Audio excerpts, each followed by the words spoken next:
আমাদের সর্বদাই আমাদের শ্রদ্ধা আছে। আমাদের যে স্বাধীনতা, আমাদের যে গণতান্ত্রিক আন্দোলন, আমাদের যে ভাষা আন্দোলনের চেতনাতে উৎসাহিত হয়েছে, আমরা আজকে যে স্বাধীনতা পেয়েছি, সে স্বাধীনতা প্রেরণার উৎস হলো 52 ভাষা আন্দোলন।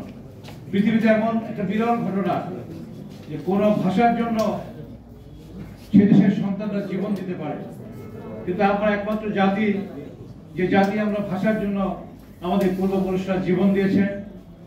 স্বাধীনতা যুদ্ধের জন্য হাজার হাজার মানুষ, লক্ষ লক্ষ মানুষ জীবন দিয়েছেন এবং স্বাধীনতা পরবর্তী পর্যায়ে বিভিন্ন আন্দোলন সংগ্রামেও এদেশের তরুণ সমাজ তাদের তাজা রক্ত ঢেলে দিয়ে বাংলাদেশের মানুষের অধিকারকে প্রতিষ্ঠা করেছে।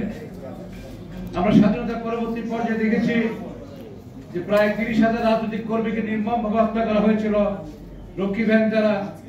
সেই হত্যাকাণ্ডের যদি বিচার হতো তাহলে বাংলাদেশে আর কোনো হত্যার এই অপসংস্কৃতি চলতো না। আজকে হত্যার অপসংস্কৃতি বন্ধ করতে হবে, ষড়যন্ত্রকে বন্ধ করতে হবে, ফ্যাসিস্ট কায়দায় দেশ পরিচালনাকে বন্ধ করতে হবে। এই জন্যই এই তাজা প্রাণরা রক্ত দিয়েছে। তাদের রক্তের প্রতি দায় রয়েছে আমাদেরকে। যে কারণে তারা রক্ত দিয়েছে, আমরা দেখেছি যে আমাদের দেয়ালে দেয়ালে যে গ্রাফিটি, সেখানে তাদের উচ্চারণটা কি? তাদের উচ্চারণ হলো পাহাড় সমতলের মানুষ আমরা এক, আমরা এখন একত্র। বিভিন্ন ভাষাভাষী মানুষ আমরা, কিন্তু জাতিগতভাবে আমরা বাংলাদেশী। আমাদের টেরিটরির মধ্যে আমরা যারা বসবাস করি, গারো, হাজং, চাকমা, মণিপুরি, যারাই থাকুক না কেন বাংলাদেশী, বাংলা ভাষাভাষী, সবাই আমরা, আমাদের পরিচয় আমরা বাংলাদেশী।